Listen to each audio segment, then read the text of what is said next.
Part 1. A meager meal. Hey friends.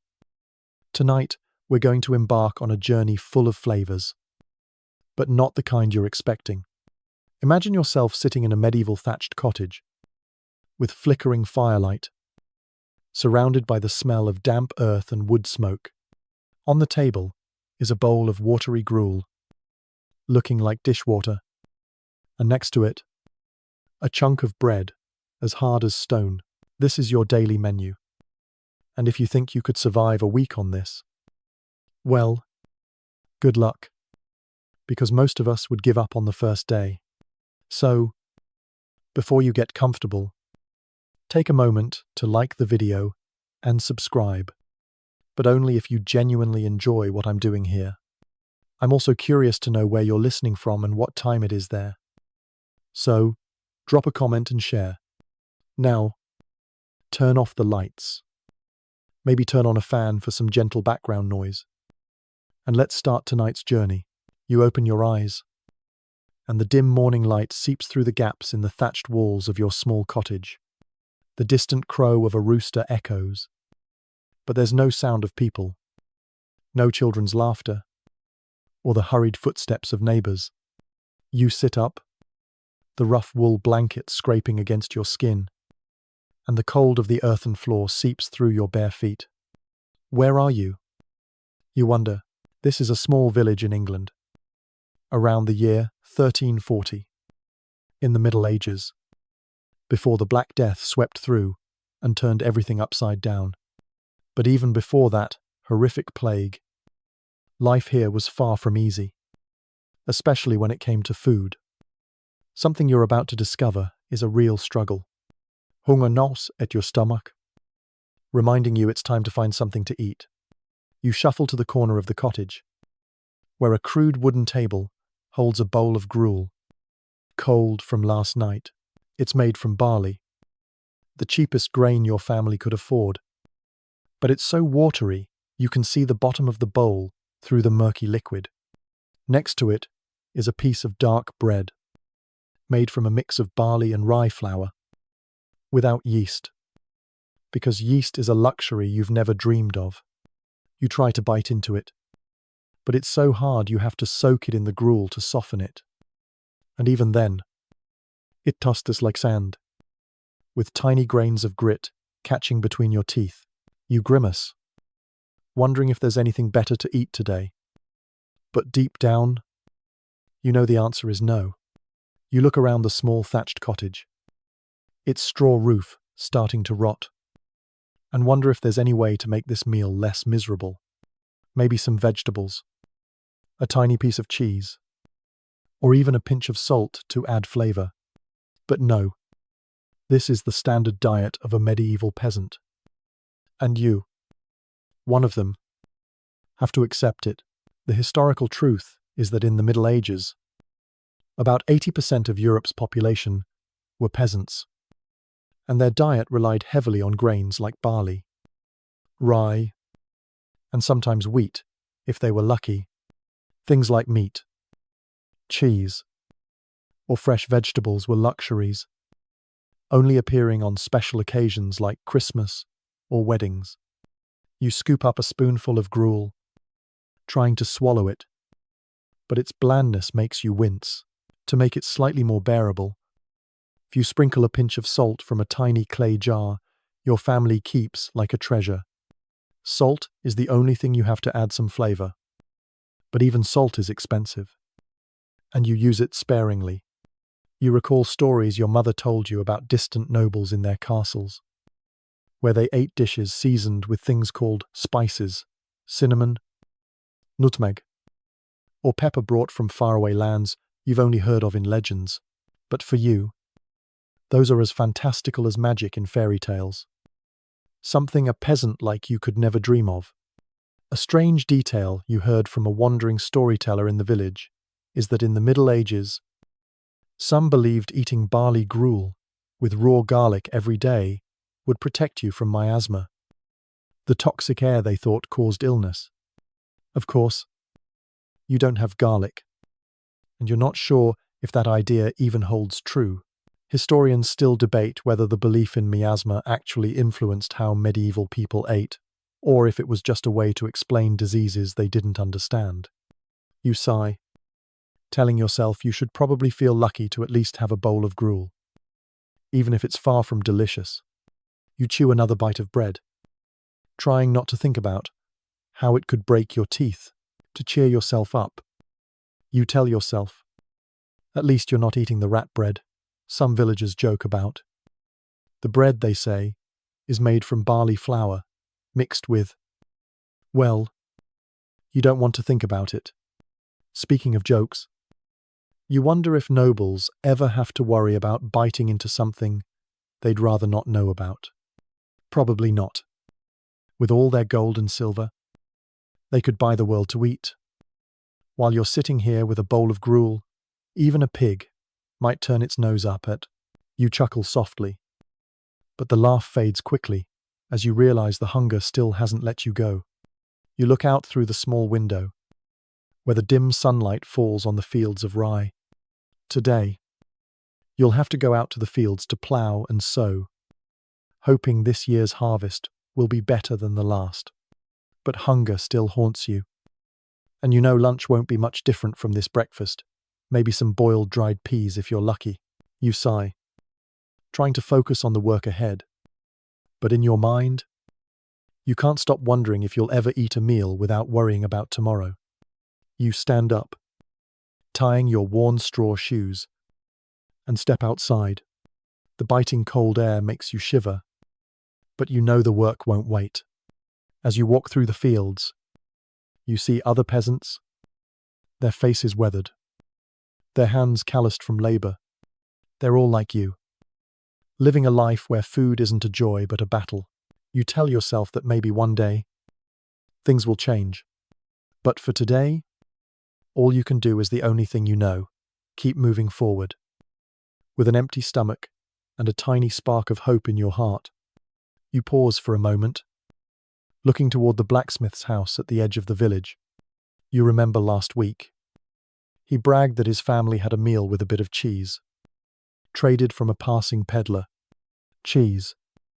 You think. Just imagining it makes your mouth water. You've never tasted cheese, but you've heard it's soft, rich, and has a salty flavor unlike anything you've ever eaten. You wonder if you'll ever get to try a piece. But then you shake your head, knowing it's a distant dream. You keep walking, your feet heavy on the muddy dirt path. The smell of damp earth and wet grass clings to your nose. But it doesn't make you feel any better. You think about what a neighbor told you. That last year, a family in the next village starved after a failed harvest. The thought makes you shudder, and you try to push it away.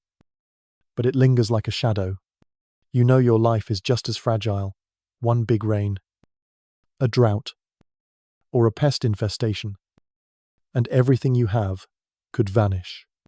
You reach your family's field, where the rye grows sparsely. Stunted from lack of water, you kneel down, checking the soil, and realize that if it doesn't rain in the next few days, this harvest will fail too. You sigh, a sense of helplessness washing over you. You think of the stories your father told you about good years, when harvests were plentiful and people could eat their fill, but you've never seen such days. And sometimes you wonder if they were real, or just tales to comfort people like you. You begin your work, using the old wooden plow to turn the soil. Each stroke exhausts you further. But you don't stop, knowing that if you don't work, there'll be nothing to eat come winter. You think of the nobles you've never met, who the wandering storyteller said hold feasts with dozens of dishes, from roasted meats to sweet pastries. You wonder if they ever think of people like you, who grow the food they eat but never get to taste it. You pause to wipe the sweat from your brow and look up at the sky. Grey clouds are gathering, and you hope they'll bring rain. But you also worry, because if the rain is too heavy, it could ruin your field. You give a dry laugh, thinking that a medieval peasant's life is like a game of chance. and you never know if you'll win or lose. You tell yourself maybe tonight you should try making a bowl of gruel with some weeds you pick on the way home, just for a change. But then you think, maybe the weeds would taste better than your barley gruel. You keep ploughing, each stroke wearing you down further. But you don't stop. You think of your family, of those you've lost to hunger and illness. You remember your mother, who taught you how to make barley gruel, and you wonder if she ever grew tired of its bland taste. You remember your father, who died in a freezing winter when the family survived on roots alone. Those memories sadden you, but they also make you more determined, because you know you have to keep going, not just for yourself, but for those who sacrificed so you could be here today. You look toward the village, where smoke rises from chimneys, and wonder if others there are as hungry as you. You think of your friend Thomas, the village tailor. Last week, he told you his family found some wild turnips in the forest and ate them raw because they had nothing else. You wonder what they have to eat today and hope they're okay. You keep working as the sun climbs higher, and the hunger in your stomach grows fiercer. You think of the gruel you ate for breakfast and realize it didn't help much. You tell yourself maybe you should take a break, but then you shake your head, knowing if you stop, you won't finish before dark.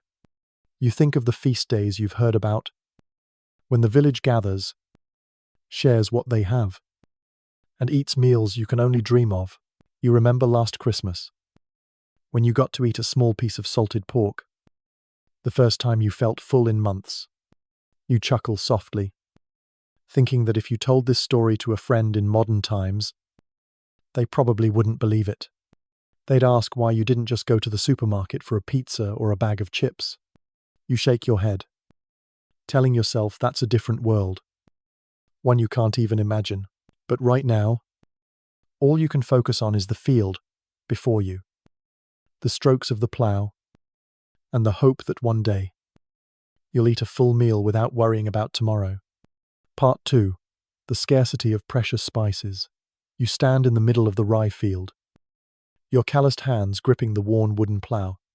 The sun has risen higher, but the morning chill still bites at your skin, and the hunger in your stomach simmers like a companion that never leaves. You think back to the watery gruel and the hard piece of bread from breakfast, its bland taste still lingering on your tongue. But today, you decide you need to find something to make your meal a little less miserable, even if it's just a tiny bit of flavor. You remember yesterday, while passing your neighbor's field, you spotted a patch of wild mustard. If you're lucky, you might be able to pick some for lunch. But even as you think about it, you know, it could never compare to the meals the wealthy enjoy. You continue plowing, each stroke making sweat drip down your forehead. You pause for a moment, wiping it away with your tattered sleeve, and look toward the village. Smoke rises lazily from the chimneys, and you wonder if anyone there is eating a proper meal today. You think of the stories the wandering storyteller shared at last summer's festival, about the lavish feasts of the nobility, where they had things called spices, the mere mention of which made your mouth water. Cinnamon, nutmeg, pepper, ginger, all things you've never seen, but can imagine must bring a flavor so wonderful, it's beyond comprehension. The historical truth is that spices in the Middle Ages were not just for seasoning food, they were symbols of wealth and power. A pound of nutmeg in the 11th century could be worth as much as 7 fat cows, a price you can't even fathom. These spices were imported from distant lands like India and China, through dangerous routes like the Silk Road, where merchants faced dust, bandits, and deadly storms. But for you, a poor peasant, they're as distant as the fairy tales you heard as a child. You return to your work, but your mind lingers on thoughts of spices. You think about what you could do to add some flavor to your meal. Garlic would be an option, but you don't have any, and garlic isn't cheap. Wild mustard is the only thing you might find. But even that only offers a slight pungency, not enough to make your gruel less dull. You give a dry laugh, thinking you should probably be grateful to have anything to eat at all. Even if it's so bland, you could use it to wash dishes, and it'd taste better. Speaking of jokes, you wonder if nobles ever worry about seasoning their food, or if they just wave a hand and have a feast full of spices you can only dream of. You keep plowing, but hunger slows you down. You decide to take a break. Sitting on a large rock at the edge of the field, you pull out a small cloth bundle you brought along, containing a few dried beans you boiled yesterday. You pick up a bean, take a bite, and grimace. It's dry and tasteless, but you swallow it, knowing it's all you have until you return home tonight. You look toward the mustard patch you saw yesterday and decide that after finishing this section of the field, you'll go pick some. You stand up, resuming your work, but your mind keeps circling around how to make a better meal. You recall an odd detail the storyteller shared, that in some places, people believed sprinkling a bit of wood ash on gruel would make it taste sweeter. You're not sure if that's true, and you don't want to try it, afraid it might make your meal even worse. You shake your head, thinking you should stick to the mustard. At least you know it's edible. You keep plowing, each stroke wearing you down further. But you don't stop. You think of the nobles you've never met, who the storyteller said could eat dishes seasoned with costly spices. You imagine a feast with plates of fragrant roasted meat, the scent of cinnamon and nutmeg wafting through the air, and your stomach growls with hunger. You wonder if they ever think of people like you, who grow the food they eat but never get to taste it. You pose, looking toward the village, and think about your channel, where you're telling this story. You say to your audience, if you find this tale of medieval meals interesting, consider subscribing to the channel, because there are plenty more surprises waiting for you. And I promise to bring relaxing and inspiring historical journeys like this one. You smile lightly, thinking maybe your audience is eating a delicious dinner, and you hope they'll appreciate it more after hearing your story. You continue working, and finally, you reach the wild mustard patch. You kneel down, pick a few leaves, and sniff them. The sharp, pungent smell makes your eyes water, but you know it'll add some flavor to your meal. You tuck the leaves into your cloth bundle, deciding that tonight you'll try making gruel with mustard, hoping it'll taste better than this morning's. You give a dry laugh, thinking maybe you're dreaming too big. But in a world where food is a battle, even a bit of mustard feels like a small victory. You stand up, continuing to plow, but your mind keeps turning to how to make a better meal. You think of the merchants the storyteller described, who traveled distant lands to bring spices to the nobility. You imagine yourself as one of those merchants, crossing deserts, facing dust and bandits, to bring back a bit of pepper for your family's meal. You laugh dryly, thinking if you were really a merchant, you'd probably have been robbed clean long ago, and your spices would only enrich your enemies. You keep plowing, and the sun climbs higher. You look toward the village and see a few neighbors working in their fields. You wave to them, and they wave back, but you can see the exhaustion on their faces. You know they're hungry too, worried about the harvest, and dreaming of a better meal. You wonder if everyone in the village will ever eat a full meal without worrying about tomorrow. You think about what a neighbor told you, that last year, a family in the next village starved after a failed harvest. The thought makes you shudder, and you try to push it away, but it clings to you like a shadow. You know your life is just as fragile. One big rain, a drought, or a pest infestation, and everything you have could vanish. Historians still debate whether the scarcity of spices truly affected the health of medieval people, or merely made their lives more miserable mentally. You keep plowing, and finally, You finish the section of the field you set out to do today. You sit down, panting, and pull out your cloth bundle. You pick up a dried bean, and this time, you add a mustard leaf. You take a bite, and the sharp tang makes you cough. But it also brings a fresh hint of flavor. You smile faintly, thinking this might be the best meal you've had in weeks. You tell yourself maybe you don't need the noble spices, because you have wild mustard. And to you, that's a treasure. You stand up, looking toward the village, and decide it's time to head home.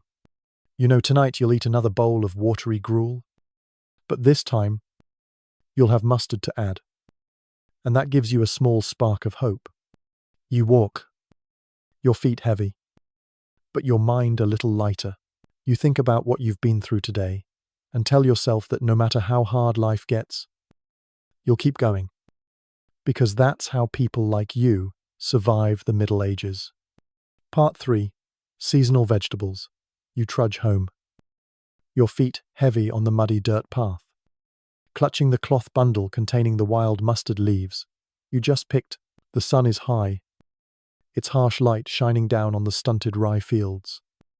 But the hunger in your stomach keeps reminding you that the watery gruel from breakfast did little to help. You think about lunch, hoping that some dried beans with mustard will make today a little less bleak. Deep down, though, you know what you truly crave. Fresh vegetables is a luxury a peasant like you rarely gets. You sigh, telling yourself at least you have something to eat. Even if it's far from delicious, you step into your small thatched cottage. The smell of damp earth and wood smoke from the extinguished hearth surrounding you. You set the cloth bundle on the table and look around, hoping to find something to add to your meal. You remember last week? You saw some wild turnips in the forest, but you're not sure if they're still there or if someone else has taken them. You decide that after lunch, you'll try your luck and go to the forest to search. But first, you need to eat something to keep going. You take an old clay pot, pour some water from the small barrel in the corner, and start heating it. You toss in a handful of dried beans, and while waiting, you pull out the mustard leaves, crushing them with a flat stone you use as a cutting board. The sharp, pungent smell of the mustard makes your eyes water, but you smile, thinking at least today you'll have a hint of new flavor. You add the mustard to the pot of beans, you stir it, and sit down to wait. The smell of boiling beans and mustard fills the air, and though it's not the most appetizing aroma, it's still better than the watery gruel you had for breakfast. While waiting for the beans to cook, you think about vegetables. The historical truth is that in the Middle Ages, fresh vegetables were rare for peasants because there were no reliable preservation methods like refrigeration or canning. Fruits and vegetables were only available in season, and if you didn't eat them quickly, they'd spoil. Those lucky enough to have a small plot might grow onions, leeks, or cabbages, but even those weren't enough to make your diet more balanced. You give a dry laugh, thinking that if you lived in modern times, you could go to a supermarket and buy a bag of frozen vegetables. But here, you rely on luck and the weather to have something fresh to eat. You stir the pot of beans, and finally, they're soft. You scoop some into a wooden bowl and sit at the table. You take a spoonful, blow on it to cool it, and take a bite. The mustard's sharpness makes you cough, but it also brings a fresh hint of flavor. And you smile, thinking this might be the best meal you've had in weeks. You tell yourself maybe you don't need the noble spices, because you have wild mustard. And to you, that's a treasure. But then you remember, what you truly crave is fresh vegetables. Something you can only dream of. You finish the bowl of beans and decide it's time to head to the forest to search for wild turnips. You tie your worn straw shoes and step outside, the cool midday air making you feel a bit better. You pass the fields where your neighbors are still working, and you wave to them. They wave back. But you can see the exhaustion on their faces. And you know they're hungry too, worried about the harvest and dreaming of a better meal. You enter the small forest at the edge of the village, where the dense tree canopy blocks the sunlight. You walk slowly, your eyes scanning the ground for any sign of wild vegetables. You remember your mother teaching you how to spot wild turnips. With their serrated leaves and tiny roots hidden beneath the soil, you kneel down, digging with your hands. And after a while, you find a small turnip, no bigger than your finger. But it's a turnip. And to you, that's a major victory. You keep searching, and after an hour, you find 2 more turnips and some wild greens you can boil and eat. You tuck them into your cloth bundle and smile, thinking that tonight you'll have a meal with a bit of fresh vegetables. You give a dry laugh, thinking that if you told this story to your audience, they probably wouldn't believe you had to walk so far just for a few tiny turnips. You say to your audience, if you find this tale of medieval meals interesting, consider subscribing to the channel, because there are plenty more surprises waiting for you. And I promise to bring relaxing and inspiring historical journeys like this one. You stand up, preparing to head home, but then you hear a strange noise in the forest. You pause, listening, and realize it's the sound of someone's footsteps. You feel a pang of worry, knowing this forest belongs to the Lord, and if you're caught picking vegetables here, you could face a heavy fine. You quickly tuck the cloth bundle into your shirt and walk faster, trying not to make a sound. The footsteps grow closer, and your heart pounds. But then you realize it's just your neighbor, Thomas, the village tailor. You breathe a sigh of relief and wave to Thomas. He smiles and asks what you're doing in the forest. You tell him about the turnips you found, and he nods, saying his family used to find turnips here too, but they're getting rarer. You ask Thomas if he has anything to eat today, and he sighs, saying his family only has some barley gruel, and they're trying to save it to get through the winter.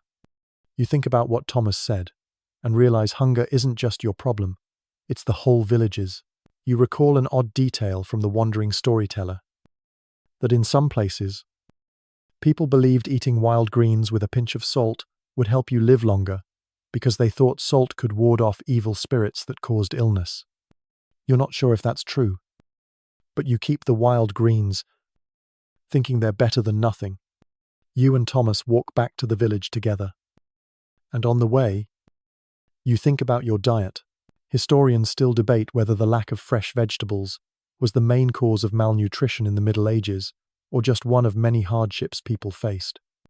You don't know the answer, but you know that to you, a single small turnip is enough to make today a little better. You reach home and place the cloth bundle on the table. You take out the turnips, wash them with a bit of water from the barrel, and chop them up. You put them in the pot with some water and start boiling. The smell of boiling turnips fills the air, and you smile, thinking that tonight you'll have a meal with some fresh vegetables. You tell yourself maybe you don't need the noble's lavish meals, because you have wild turnips.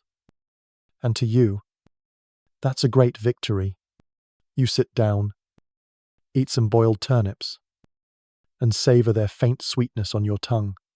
You give a dry laugh, thinking that if you lived in modern times, you'd probably never imagine a tiny turnip could make you so happy. You tell yourself maybe you should be grateful for what you have, no matter how little. But deep down, you still dream of a day when you can eat your fill without worrying about tomorrow. A day when fresh vegetables aren't a distant dream. You stand up, preparing for the afternoon's work, and think about what you've been through today. You tell yourself that no matter how hard life gets, you'll keep going, because that's how people like you survive the Middle Ages. You step outside, look toward the fields, and feel a spark of hope, knowing you've made it through another day, and you're still alive. Part 4. Meet A distant dream. You step out of your thatched cottage. The fading afternoon light, casting a dim glow over the stunted rye fields. The hunger in your stomach lingers. Despite the boiled wild turnips you ate from the forest, their faint sweetness made you feel a bit better. But it wasn't enough to fill your growling stomach. You think of what Thomas, the tailor, said about his family surviving on barley gruel, and you wonder if you'll ever eat a truly satisfying meal with something delicious. Like meat, the thought of a piece of salted pork makes your mouth water, but you quickly shake your head, knowing it's a far-off dream for a poor peasant like you. You decide to walk around the village, hoping to find something to add to your dinner. Though you know the chances are slim, you tread through the muddy dirt paths, your worn straw shoes rubbing against your feet, and the cool afternoon air makes you shiver. As you pass your family's livestock pen, you pause to look at the single pig you own. It's Skravny, its eyes dull with hunger. But you know you can't slaughter it for food. It's your family's most valuable asset. You sigh, reminding yourself that meat is reserved for special occasions like Christmas or weddings. And even then, you'd only get a tiny piece. The historical truth is that in the Middle Ages, meat was a luxury for peasants, as animals like pigs, chickens, or cows were usually raised for eggs, milk, or labor, not for eating. An average peasant family might eat meat only a few times a year, typically during major holidays, and even then, they used every part of the animal, from nose to tail, to avoid waste. You look at the pig and think that if you slaughtered it now, your family would have a delicious meal.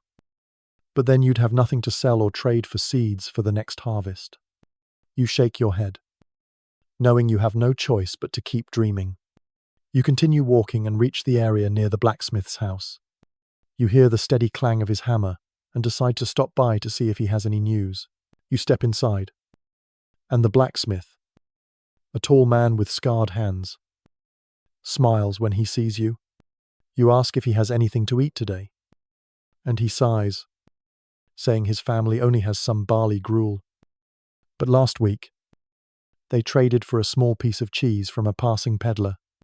You nod, recalling how he boasted about that cheese, and you feel a twinge of envy but try to smile, saying, "You're happy for him." The blacksmith asks about your meal, and you tell him about the wild turnips you found in the forest.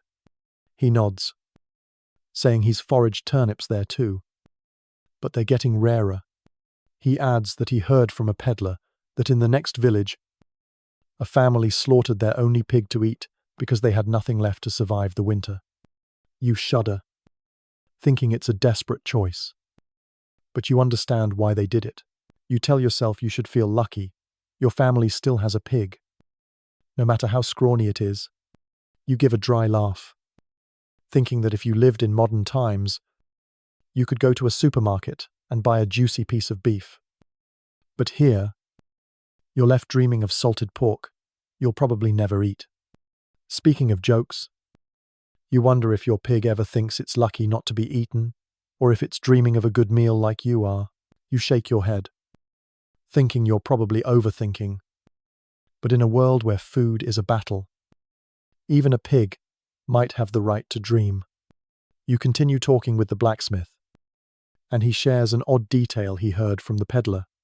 He says that in some regions, people believed burying a piece of meat underground for 3 days before eating it would sanctify it by Mother Earth, giving strength to whoever ate it. You frown, thinking that sounds bizarre, and you're not sure you'd want to try it, afraid it would only spoil the meat. You tell yourself you should be grateful you don't have meat to bury, because otherwise, you might be tempted to try that crazy idea. You thank the blacksmith and step outside. Continuing your walk around the village, you think about what he said and realize hunger isn't just your problem, it's the whole village's. You recall stories your father told about good years when harvests were plentiful, and people could eat meat during holidays. But you've never seen such days. and sometimes you wonder if they were real, or just tales to comfort people like you. Historians still debate whether the lack of meat in medieval peasants' diets truly affected their health or merely made their lives more mentally miserable. You keep walking and reach the area near Thomas, the tailor's house. You see him sitting outside, mending an old shirt, and you wave. He smiles and invites you to sit. You tell him about your conversation with the blacksmith, and he nods, saying he also heard about the family in the next village who slaughtered their pig. He adds that his family is considering killing their only chicken, but fears that if they do, they'll have no eggs for the winter. You nod, understanding Thomas's worry, and think about your family's pig. You tell him you wouldn't dare slaughter your pig either, as it's your family's most valuable possession. Thomas gives a dry laugh, saying maybe you and he should start a farm together and raise lots of pigs to eat meat every day. You laugh heartily, thinking it's a great idea, but then you shake your head, knowing it's just a far-off dream. Speaking of jokes, do you wonder if the Lord ever worries about not having meat to eat, or if he just orders a whole roasted pig to appear on his table? You continue chatting with Thomas and think about your channel, where you're telling this story. You say to your audience, if you find this tale of medieval meat dreams interesting, consider subscribing to the channel, because there are plenty more surprises waiting for you. And I promise to bring relaxing and inspiring historical journeys like this one. You smile lightly, thinking maybe your audience is eating a dinner with meat, and you hope they'll appreciate it more after hearing your story. You stand up, thank Thomas, and keep walking. You think about your family's pig and realize that no matter how much you dream, you won't eat meat today. You decide to head home. And on the way, you see neighbors working in their fields. You wave to them, and they wave back. But you can see the exhaustion on their faces, and you know they're hungry too. Worried about the harvest and dreaming of a better meal, you reach home and sit at the table. Looking at the cold barley gruel from morning, you think about the wild turnips you ate for lunch and tell yourself maybe tonight you'll boil some more. You give a dry laugh, thinking you're becoming an expert at foraging wild vegetables. And if you lived in modern times, you might open a restaurant with a menu of wild greens. You shake your head, knowing it's a silly dream. But in a world where food is a battle, even a silly dream is enough to make you smile. You stand up, take out the clay pot, and start boiling water to cook the turnips. You think about what you've been through today and tell yourself that no matter how hard life gets, you'll keep going. Because that's how people like you survive the Middle Ages. You look out the small window, where the afternoon light is fading, and feel a spark of hope, knowing you've made it through another day, and you're still alive. Part 5. Salted and dried fish. You sit at the rough wooden table in your thatched cottage, the faint afternoon light filtering through the gaps in the mud walls, illuminating the bowl of boiled wild turnips you just prepared. The faint sweetness of the turnips lingers on your tongue, but the hunger in your stomach persists, like a constant companion that never leaves. You think about the scrawny pig in the pen and the dream of salted pork you've been imagining all day. But you know it's a distant dream, and today you'll have to make do with what you have, however meager. You sigh, telling yourself that at least you have turnips, and that's a small victory in your daily battle for survival. You stand up, deciding that before it gets fully dark, you'll fetch water from the nearby river to prepare for tomorrow's breakfast. You grab the old clay jug and step outside, the chilly late afternoon air making you shiver. You tread through the muddy dirt paths, your worn straw shoes rubbing against your feet, and hear the distant gurgle of flowing water. When you reach the riverbank, you kneel to fill the jug, but then pause, gazing at the murky water. You know the river water isn't clean, but you have no other choice since the village well dried up last week. You think about how to get something tastier to eat and recall that near the river, You can sometimes catch fish, though they're usually small and hard to catch. You decide to try your luck, setting the jug down and stepping toward the riverbank, searching for signs of fish. You spot a few small ones swimming near the shore, but they're too fast, and you have no net or tools to catch them. You consider buying salted fish from a peddler, but shake your head, knowing you have no money, and even if you did, salted fish isn't something you could eat daily. The historical truth is that in the Middle Ages, fish were a vital food source for those living near rivers or seas. But without modern preservation methods, fish were often dried or salted to last longer. Salted fish, like herring or cod, were common, but they were so salty you had to soak them in water for hours before eating. You give a dry laugh, thinking that if you lived in modern times, you could buy a fresh fish fillet at a supermarket. But here, you rely on luck and patience to get something from the river to eat. You keep searching, and after a while, you're lucky enough to catch a small fish, no bigger than your hand. You hold it tightly as it wriggles, and you smile, thinking that tonight, you'll have a bit of fish to add to your meal. You tuck the fish into your cloth bundle, deciding to dry it over the hearth to save for tomorrow, since you have no salt to preserve it now. You think about the salty taste of the salted fish you ate once last Christmas and grimace. Remembering how it was so salty, you had to drink an entire jug of water to ease the taste. You head home, carrying the jug of water and the bundle with the small fish. You step inside, place everything on the table, and start preparing. You take a wooden stick, skewer the fish, and hang it over the hearth, hoping the heat from the embers will dry it overnight. You look at the fish and think that maybe tomorrow, you'll have a slightly better meal. You give a dry laugh, thinking that if you told this story to your audience, they probably wouldn't believe you had to dry a tiny fish just to have something to eat. Speaking of jokes, you wonder if the fish ever thought it would end up over your hearth, or if it, too, was dreaming of a free life in the river. You sit down, and while waiting for the fish to dry, you think about what you know about fish in the Middle Ages. An odd detail you heard from the wandering storyteller is that in some regions, people believed eating salted fish with a bit of vinegar could protect you from the plague, as they thought the vinegar's sourness could ward off evil spirits. You're not sure if that's true, but you know you don't have vinegar.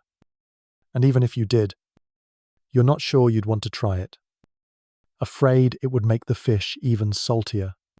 You stand up, take out the clay pot, and start boiling water to cook the remaining turnips from lunch.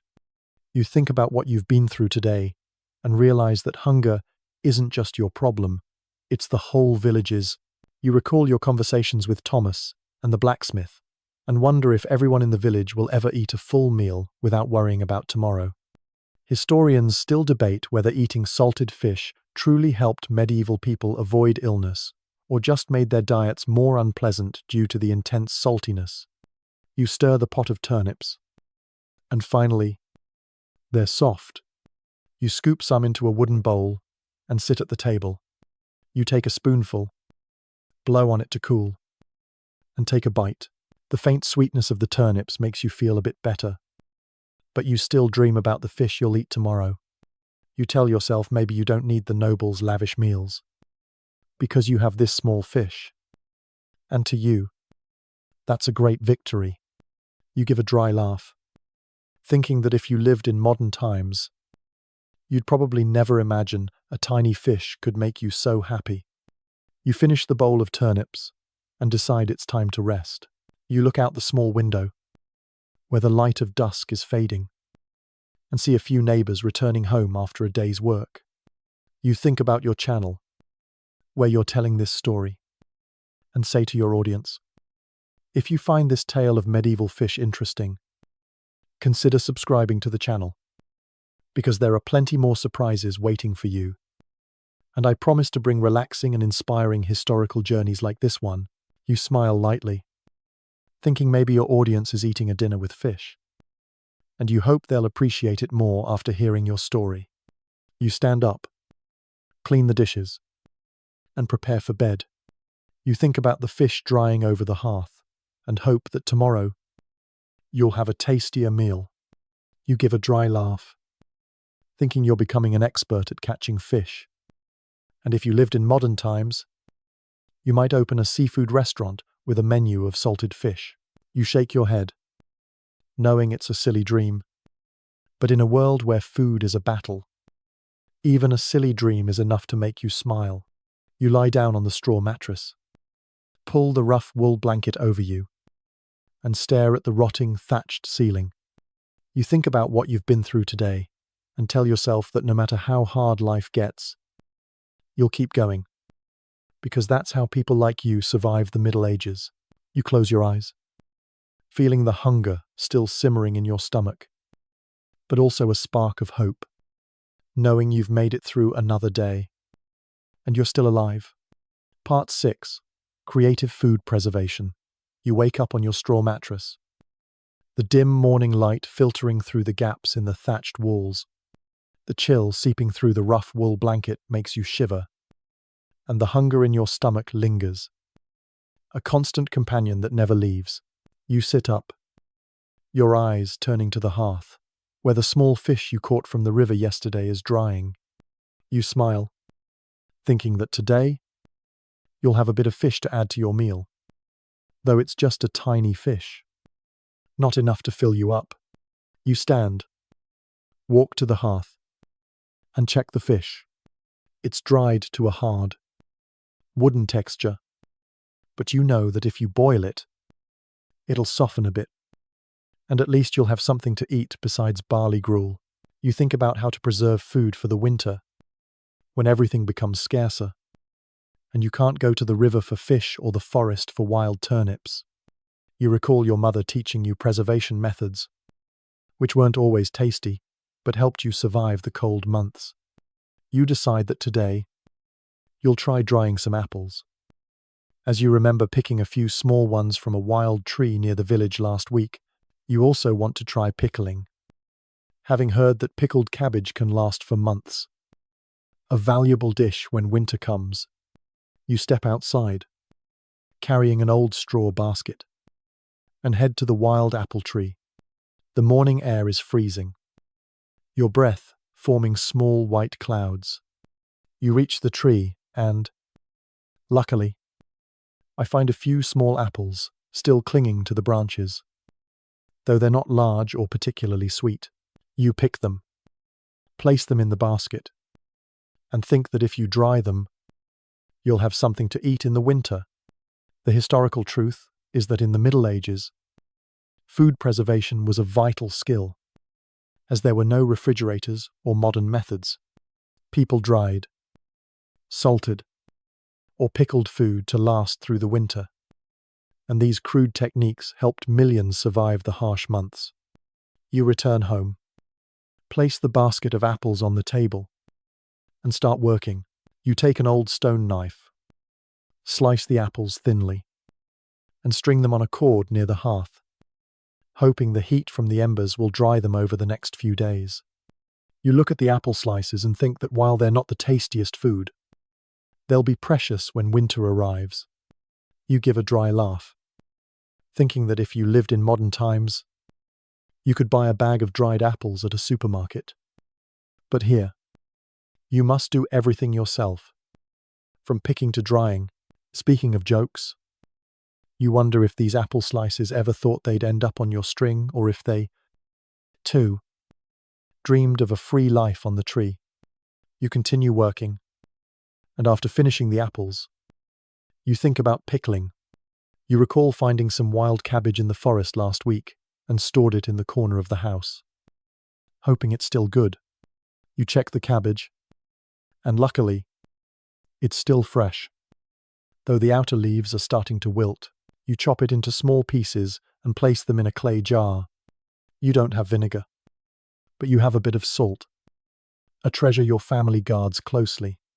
You sprinkle a pinch of salt over the cabbage, seal the jar, and hope that in a few weeks, it'll ferment into a dish that can last. You think about what you know about pickling and recall an odd detail from the wandering storyteller. He said that in some regions, people believed adding a silver coin to pickled cabbage would make it taste better, as they thought silver could purify the food. You're not sure if that's true, and you don't have a silver coin to try. But you tell yourself you should be grateful. Your cabbage doesn't need silver to be edible. You give a dry laugh, thinking you're becoming a pickling expert. And if you lived in modern times, you could open a shop selling pickled cabbage with a menu full of fermented delights. You sit down to rest after finishing the work. You look at the dried fish on the hearth and decide it's time to try eating it. You take it down, place it in the clay pot with some water, and boil it.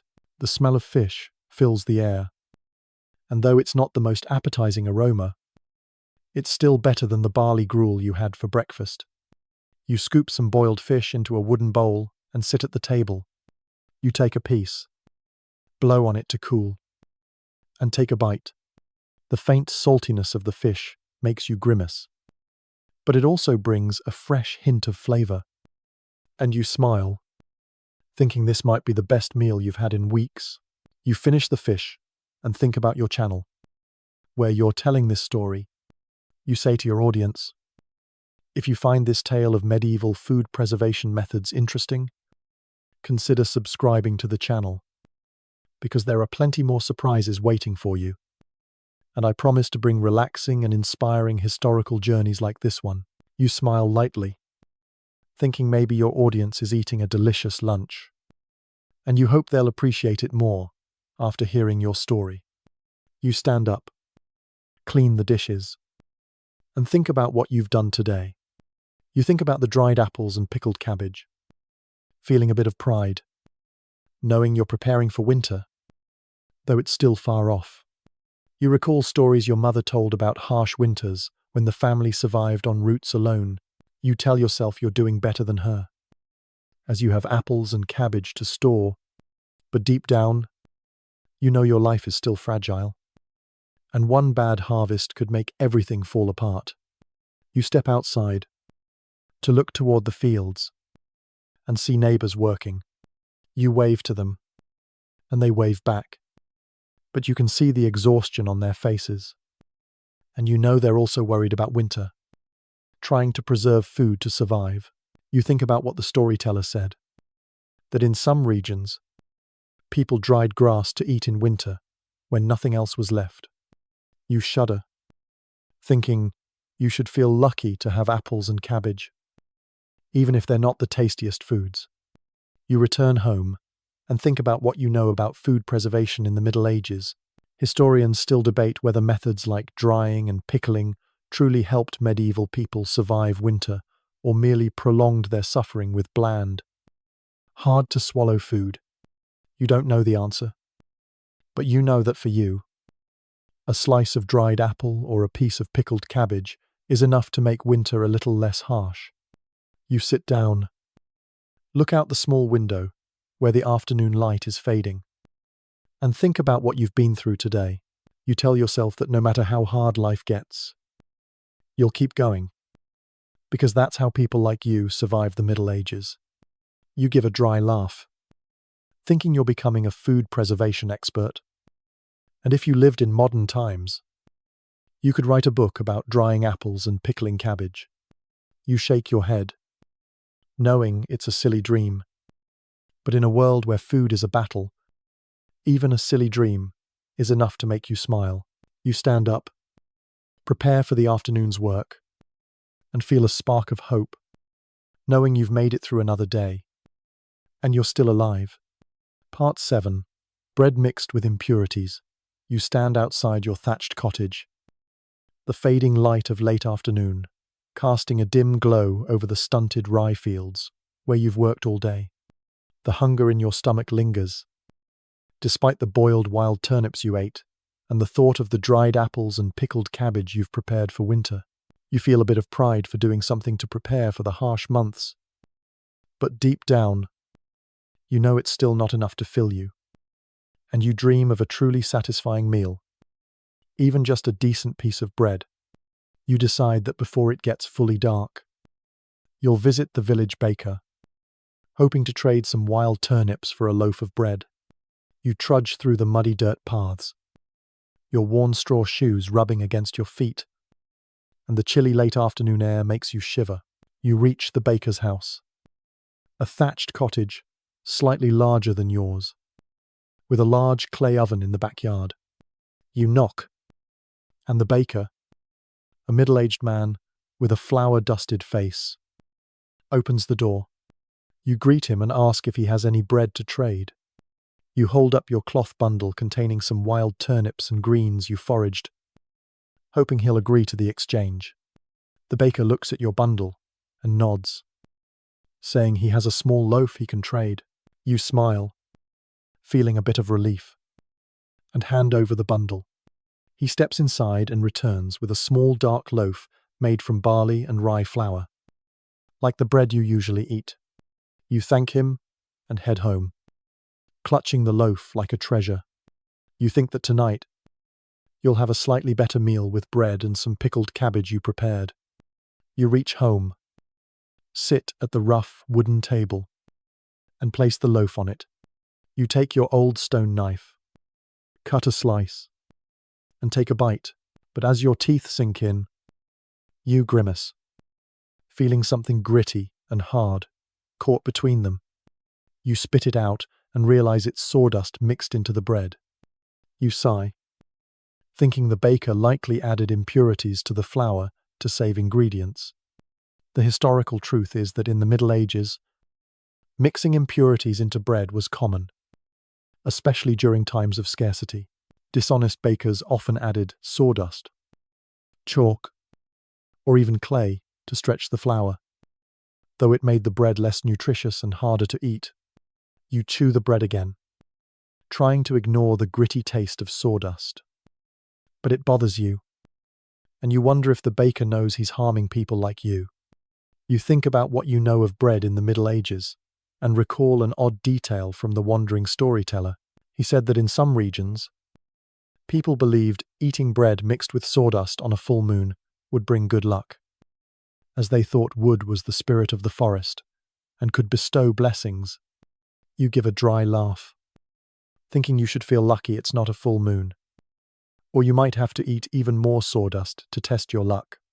You keep eating, and think about what the blacksmith said about a family in the next village who starved after eating only impure bread for weeks.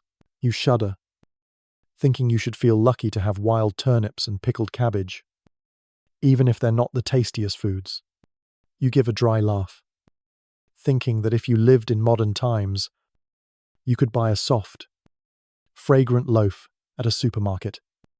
But here, you rely on luck and the baker's honesty to have something to eat. Speaking of jokes, you wonder if the baker ever thought sawdust was a secret spice, or if he was just trying to profit by fooling people like you. You finish the slice of bread and decide to eat some pickled cabbage with it, hoping its tangy flavor will mask the gritty taste. You open the clay jar, take out some cabbage, and take a bite. The slight sourness makes you feel a bit better, but you can't forget the sawdust in your mouth. You think about what you've been through today and realize hunger isn't just your problem, it's the whole village's. You recall your conversations with Thomas and the blacksmith and wonder if anyone in the village will ever eat a full meal without worrying about impurities in their food. You think about your channel, where you're telling this story, and say to your audience, if you find this tale of medieval bread interesting, consider subscribing to the channel, because there are plenty more surprises waiting for you. And I promise to bring relaxing and inspiring historical journeys like this one. You smile lightly, thinking maybe your audience is eating a soft, fragrant loaf, and you hope they'll appreciate it more after hearing your story. You stand up, clean the dishes, and think about what you know about bread in the Middle Ages. Historians still debate whether mixing impurities into bread was widespread enough to affect the health of entire populations or was just the act of a few dishonest bakers. You don't know the answer, but you know that for you, a loaf mixed with sawdust makes your meal even harder. You tell yourself you should feel lucky to have pickled cabbage and dried apples, because otherwise, you might have to eat bread mixed with clay tomorrow. You step outside, look toward the fields, and see neighbors returning home after a day's work. You wave to them, and they wave back, but you can see the exhaustion on their faces, and you know they're also worried about dinner, trying to survive until tomorrow. You think about what the storyteller said, that in some regions, people mixed sand into bread to make it heavier, tricking buyers into thinking they got more. You shudder, thinking you should feel lucky your bread only has sawdust, not sand. You return home and think about the dried fish you prepared yesterday. You decide that tomorrow you'll try eating it, hoping it'll taste better than this impure bread. You give a dry laugh, thinking you're becoming an expert at foraging food. And if you lived in modern times, you could open a restaurant with a menu of dried fish and pickled cabbage. You shake your head, knowing it's a silly dream. But in a world where food is a battle, even a silly dream is enough to make you smile. You sit down, look out the small window where the dusk light is fading, and think about what you've been through today. You tell yourself that no matter how hard life gets, you'll keep going, because that's how people like you survive the Middle Ages. You feel a spark of hope, knowing you've made it through another day, and you're still alive. Part 8. Weak ale and dirty water. You wake on your straw mattress, the faint morning light slipping through the cracks in the thatched walls, illuminating the dust floating in the air. The chill seeping through the rough wool blanket makes you shiver, and the hunger in your stomach lingers, a constant companion that never leaves. You think of the sawdust-laden bread you ate last night, its gritty taste still lingering in your mouth, and resolve to find something tastier today, even if just a little. But first, you need water, as your throat is parched after a long night, and you know water is essential to start the day. Even if it's never clean here, you stand, shuffling to the corner where the clay jug holds the river water you fetched yesterday. You peer into it, grimacing at the murky surface, with bits of leaves and sand floating about. You know the river water isn't clean, but the village well dried up last week, leaving you no choice. You scoop some into a wooden cup and take a sip, trying not to dwell on the muddy taste. You tell yourself you should feel lucky to have water at all, no matter how dirty. As you've heard, that in some regions, people drink from muddy puddles to survive. You think about how to find something to drink without risking illness, and recall that in the next village, a woman sells homemade ale, a weak brew called small beer. You have no money, but you think you might trade some wild turnips or pickled cabbage for a cup. You decide that after breakfast, you'll head to the next village, hoping to barter for some ale to ease your thirst. You know the ale isn't delicious, but it's safer than river water, and you're willing to trade for something that won't make your stomach ache. You take the clay pot, pour in some water from the jug, and start boiling it to make barley gruel. You add a handful of barley, stir, and sit down to wait. The smell of barley gruel fills the air, but it doesn't make you hungrier, as you're too used to its bland taste. You think of the dried fish you prepared yesterday and decide to eat it with the gruel, hoping it'll make breakfast a bit tastier. You take the fish down from the cord over the hearth, add it to the pot, and keep stirring, feeling a flicker of excitement at the thought of its faint, salty flavor. While waiting for the gruel to cook, you reflect on what you know about water and drinks in the Middle Ages. The historical truth is that clean water was a luxury, as rivers and wells were often polluted with garbage, animal waste, and even human sewage. To avoid illness, people often drank weak ale or wine, as the fermentation process killed some harmful bacteria, making these drinks safer than water. You give a dry laugh, thinking that in modern times, You could buy a bottle of filtered water at a supermarket. But here, you rely on weak ale to survive. Even if it's so bland, you could use it to wash dishes, and it'd taste better. You stir the gruel. And finally, it's ready. You scoop some into a wooden bowl, along with the small fish, and sit at the table. You take a piece of fish, blow on it to cool, and take a bite. The faint saltiness makes you grimace. But it also brings a fresh hint of flavor. And you smile, thinking this might be the best meal you've had in weeks. You finish the gruel and stand, deciding it's time to head to the next village for a cup of weak ale. You grab your cloth bundle, tuck in some pickled cabbage, and step outside. The cold morning air making you shiver. You trudge through the muddy dirt paths, your worn straw shoes rubbing against your feet, heading toward the next village, where the ale-selling woman lives. When you arrive, you see her standing outside her house, next to a large wooden barrel of ale. You greet her and ask if she'll trade a cup of ale for some pickled cabbage. She looks at your bundle and nods, saying she'll give you a small cup.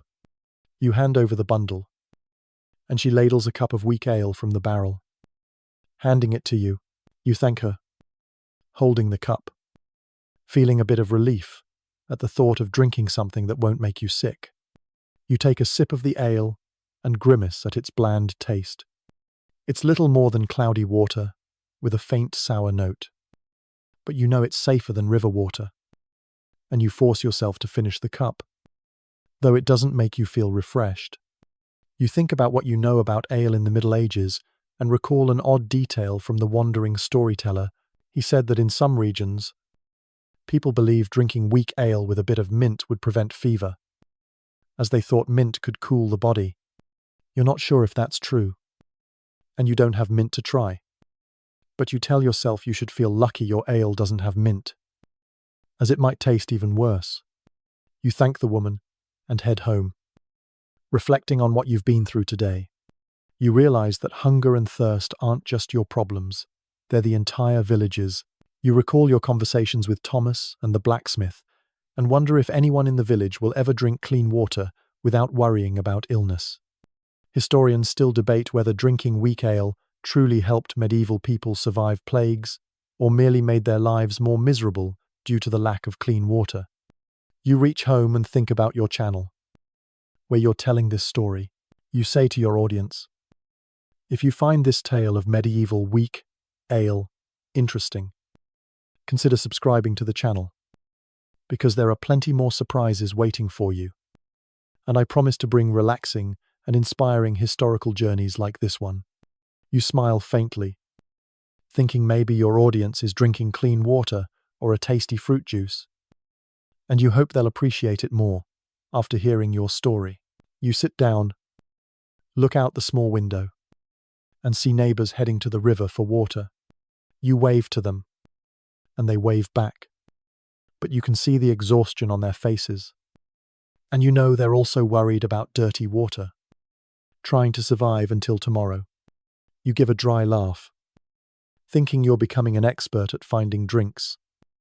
And if you lived in modern times, you could open a cafe with a menu of weak ale. You shake your head, knowing it's a silly dream. But in a world where food and drink are a battle, even a silly dream is enough to make you smile. You stand up, prepare for the morning's work, and reflect on what you've been through today.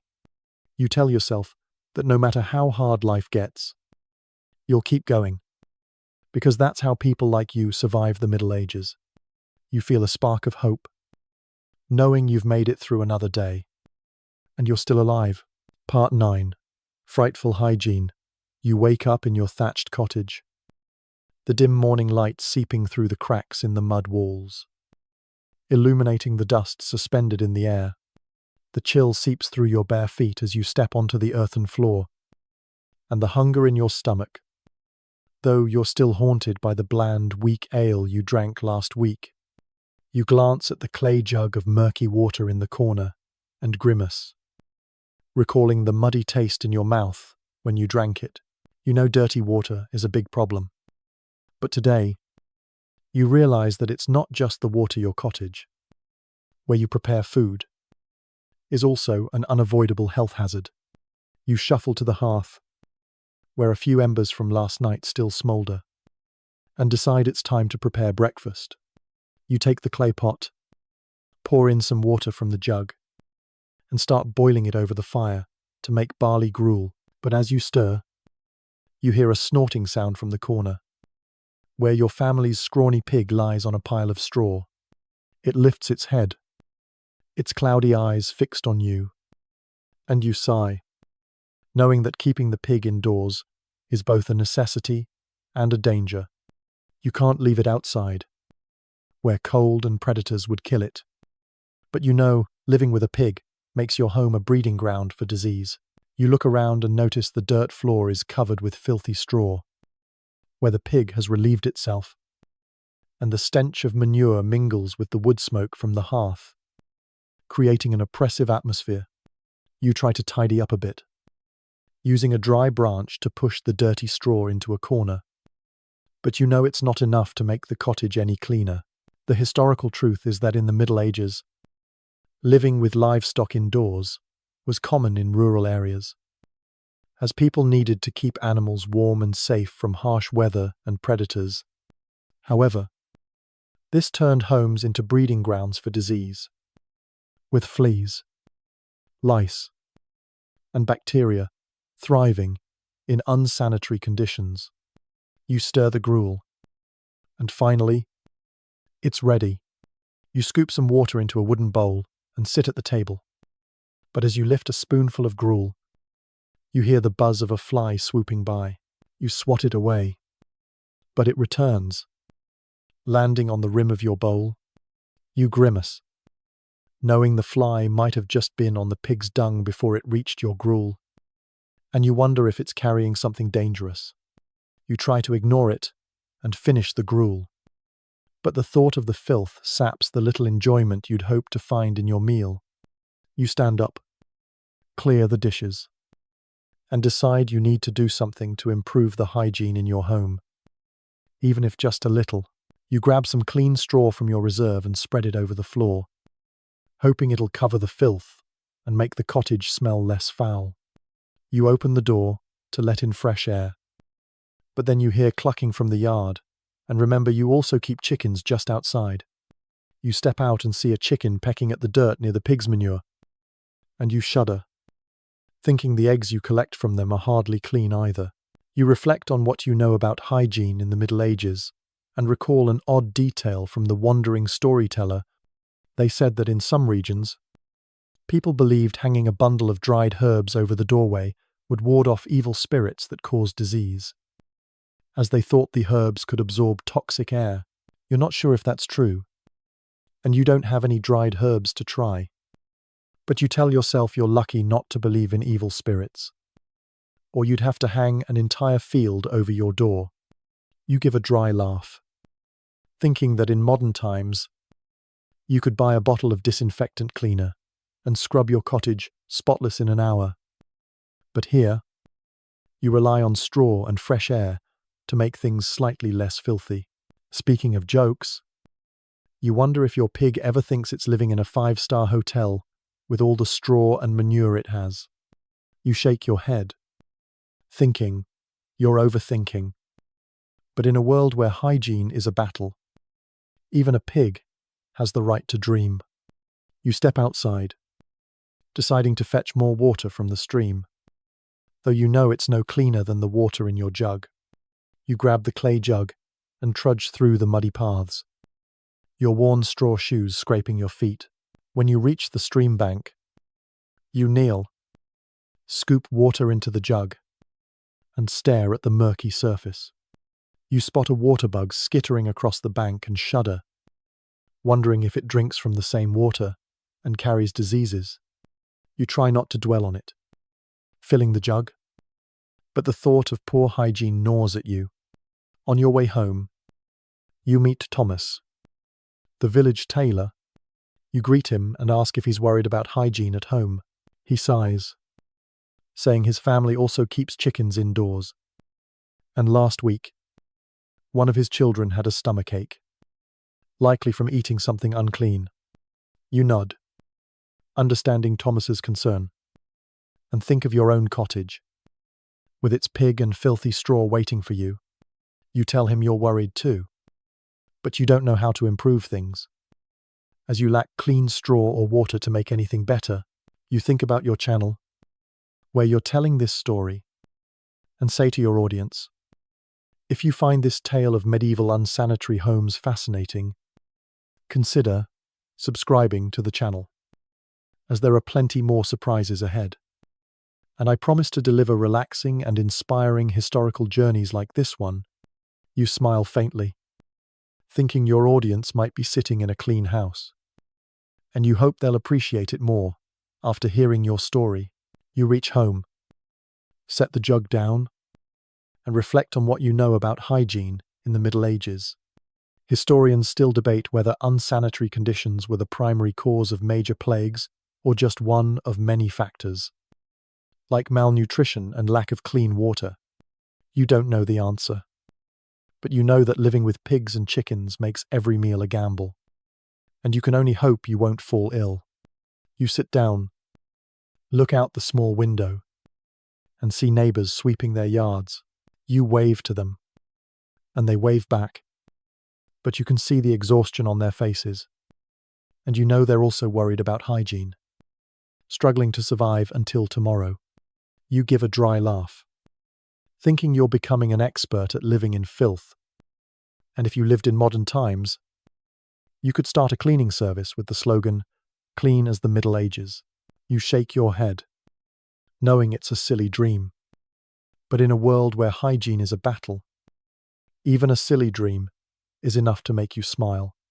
You stand up, prepare for the morning's work, and reflect on what you've been through today. You tell yourself that no matter how hard life gets, you'll keep going, because that's how people like you survive the Middle Ages. You feel a spark of hope, knowing you've made it through another day, and you're still alive. Part 10. Diseases from food. You stand in your thatched cottage, the pale morning light filtering through the cracks in the mud walls, highlighting the dust and the stench rising from the filthy straw where your scrawny pig lies. The hunger in your stomach persists, despite the bland barley gruel you just ate, and the worry about your home's unsanitary conditions lingers after your half-hearted attempt at cleaning. You glance at the clay jug of murky water in the corner, thinking of the fly that landed on your gruel this morning, wondering if it carried something dangerous. But today, your fears are heightened by a rumor from the neighboring village that a family fell gravely ill, and people say it was from tainted food. You decide that before heading to the fields, you'll visit Thomas, the tailor, to ask if he knows more about the incident. You tie your worn straw shoes and step outside, the cold morning air making you shiver. You trudge through the muddy dirt paths to Thomas's small thatched cottage, not unlike your own, with a few chickens pecking at the ground outside. You knock, and Thomas opens the door, his face etched with worry. You greet him and ask if he's heard about the family in the next village. He nods, invites you in, and tells you that the entire family suffered from fever and severe stomach pain, and one child died last night. You sit at the rough wooden table in Thomas's home, listening as he continues. He says people in the neighboring village believe the family got sick from eating spoiled salted fish bought from an unreliable peddler. You shudder, thinking of the small fish you caught from the river and dried over the hearth a few days ago. You wonder if your fish is safe to eat or if it, too, could carry something dangerous. The historical truth is that in the Middle Ages, diseases from contaminated food were a major threat due to poor hygiene in food preparation and storage. Illness like food poisoning, dysentery, and even the plague could spread through tainted food or water, sometimes leading to death. You think of your own cottage, where you live with pigs and chickens, and recall the murky water you drink daily. You wonder if you're putting yourself at risk, and a vague fear creeps in not just of common illnesses, but of something the villagers speak of in trembling tones, the Black Death. You've never seen it, but you've heard it's appeared in distant lands, killing thousands in days. You don't know if the Black Death truly comes from bad food, but the thought unsettles you, and you tell yourself you need to be more careful with what you eat. You ask Thomas if he thinks the Black Death will reach your village, and he sighs, saying he doesn't know, but heard that in some regions, people believe the plague comes from miasma, a toxic air they think floats around. You nod, recalling a story from the wandering storyteller about eating barley gruel with raw garlic to protect against miasma. But you have no garlic and aren't sure if it's true. You give a dry laugh, thinking that if miasma is the cause, your filthy cottage is probably already full of toxic air, and you might have died last week. Speaking of jokes, you wonder if your pig ever thinks it's lucky not to worry about miasma, or if it's as scared of the Black Death as you are. You continue talking with Thomas, and he shares an odd detail he heard from a peddler. He says that in some regions, people believed placing a black cat in a sick person's room would draw out the miasma, healing them. You frown, thinking it sounds bizarre, and you're not sure you'd try it, as you have no cat and don't want a black one running around your already chaotic home with pigs and chickens. You tell yourself you're lucky not to believe in black cats, or you might be scouring the forest for one. You thank Thomas and stand, deciding to return home and check everything you have to eat, from the dried fish to the pickled cabbage, to ensure nothing is spoiled. You step outside, and on the way back, you reflect on what Thomas told you. You realize that hunger and disease aren't just your problems, they're the entire village's, and you wonder if anyone will ever eat a full meal without fearing illness. Historians still debate whether contaminated food was a primary cause of major plagues like the Black Death, or just one of many factors, like poor sanitation and flea transmission. You reach home and sit at the rough wooden table, eyeing the dried fish hanging over the hearth. You take it down, inspect it closely, and find it still looks fine, with no signs of spoilage.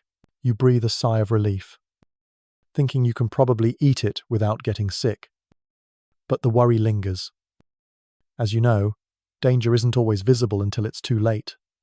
You think about your channel, where you're telling this story, and say to your audience, if you find this tale of medieval food dangers fascinating, consider subscribing to the channel, as there are plenty more surprises ahead. And I promise to deliver relaxing and inspiring historical journeys like this one. You smile faintly, thinking your audience might be eating a safe lunch, and you hope they'll appreciate it more after hearing your story. You stand, deciding to cook the dried fish with some barley gruel for lunch. But this time, you'll be extra cautious, ensuring everything is as clean as possible. You sweep the filthy straw in your cottage again and use a bit of water from the jug to wash your hands. Though you know it's not clean either, you give a dry laugh, thinking you're becoming an expert at surviving plagues. And if you lived in modern times, you could open a disease control center with your experience. You shake your head, knowing it's a silly dream.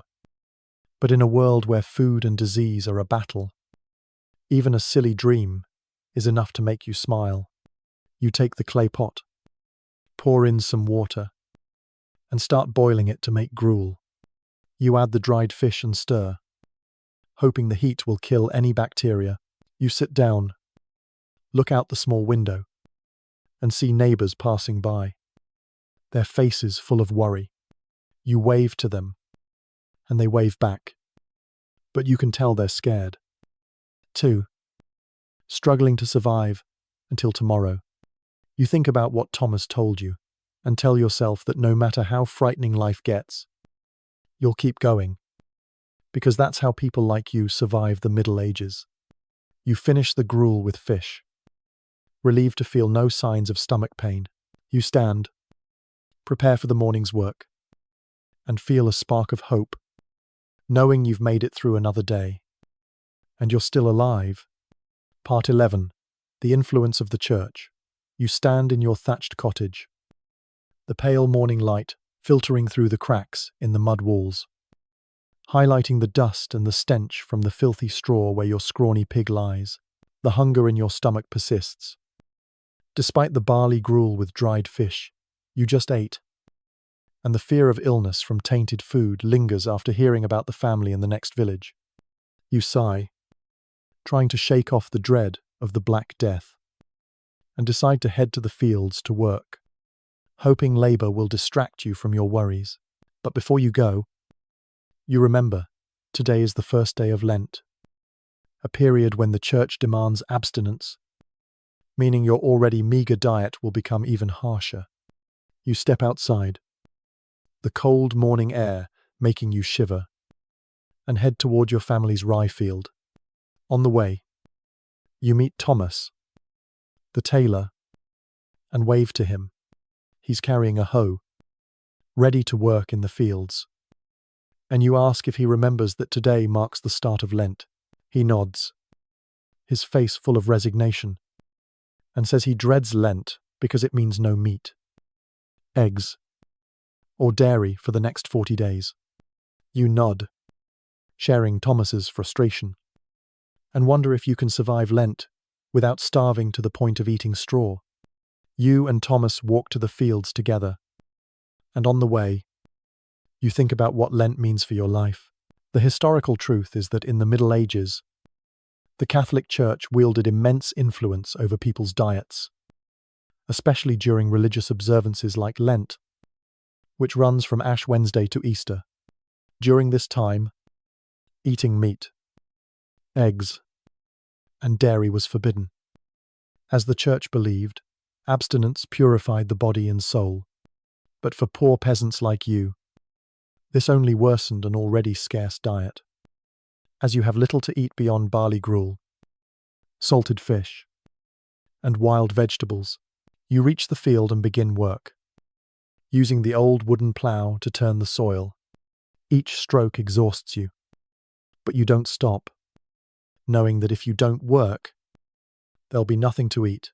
Come winter, you think of the scrawny pig in the pen and realize that even if you wanted to slaughter it, you couldn't during Lent. As the church would deem it a sin, you give a dry laugh, thinking that if the church knew you've been dreaming of salted pork all month, they'd probably make you kneel in the chapel all day to repent. Speaking of jokes, you wonder if your pig ever thinks it's lucky to be protected by Lent, or if it's dreaming of a good meal like you are. You keep ploughing and reflect on what you know about Lent. You recall an odd detail from the wandering storyteller, who said that in some regions, people believed eating salted fish every Friday during Lent brought good luck. As fish symbolized purity, you're not sure if that's true, and you don't have salted fish to try. But you tell yourself you're lucky not to believe in such superstitions. Or you might eat fish so salty it makes you sick. You give a dry laugh, thinking you're becoming an expert at surviving Lent. And if you lived in modern times, you could open a vegan restaurant with a menu of barley gruel and salted fish. You pause to rest, sitting on a large rock at the field's edge. You look toward the village, where smoke rises from chimneys, and think of your neighbors, also facing Lent. You wonder if they're dreaming of a piece of meat or an egg, and you feel a pang of empathy, knowing everyone in the village suffers like you. You recall what the storyteller said about some regions where people tried to cheat church rules by calling rabbits land fish to eat their meat during Lent without sinning. You laugh heartily, thinking maybe you should call your pig a penfish to eat it without the church's wrath. You stand, resume ploughing, and think about the church's influence on your life. You realize that while it offers faith and comfort to many, it also makes life harder for people like you, as you lack enough food to replace meat and eggs during Lent. Historians still debate whether the church's Lenten rules truly purified medieval people's bodies or increased malnutrition risks, especially for the poor. You don't know the answer, but you know that for you, Lent only makes your hunger more severe. You think about your channel, where you're telling this story, and say to your audience, if you find this tale of medieval Lent fascinating, consider subscribing to the channel, as there are plenty more surprises ahead. And I promise to deliver relaxing and inspiring historical journeys like this one. You smile faintly, thinking your audience might be eating a delicious lunch, and you hope they'll appreciate it more after hearing your story. You keep ploughing as the sun climbs higher. You glance toward the village and see neighbors working in their fields. You wave to them, and they wave back. But you can see the exhaustion on their faces. And you know they're also worried about Lent, struggling to survive the 40 days of abstinence. You tell yourself you should feel lucky to have barley gruel and pickled cabbage, or you might have to eat grass to get through Lent. You sit down to rest again, reflecting on what you've been through today. You realize hunger isn't just your problem, it's the entire village's, and Lent only makes things worse. You give a dry laugh, thinking the church should perform a miracle to turn barley gruel into salted pork. And if they did, you'd kneel in the chapel for a week, in thanks. You shake your head, knowing it's a silly dream. But in a world where food is a battle, even a silly dream is enough to make you smile. You stand, continue your work, and feel a spark of hope, knowing you've made it through another day, and you're still alive. Part 12. The Grand Feasts of Nobles. You stand in the rye field, the fading afternoon light casting a dim glow over the stunted crops, on your stomach gnawing with hunger despite thinking about the bland barley gruel awaiting you for dinner.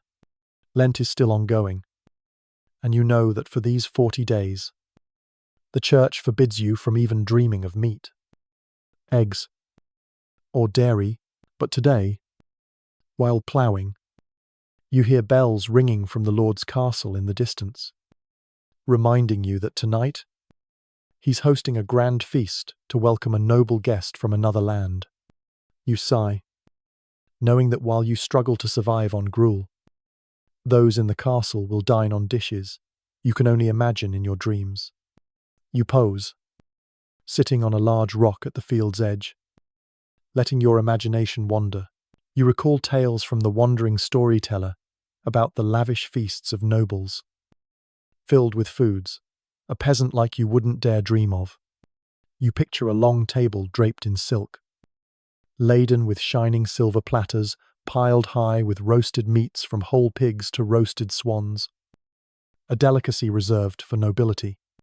You imagine the aroma of meat, seasoned with costly spices like cinnamon and nutmeg, things you've only heard of in legends.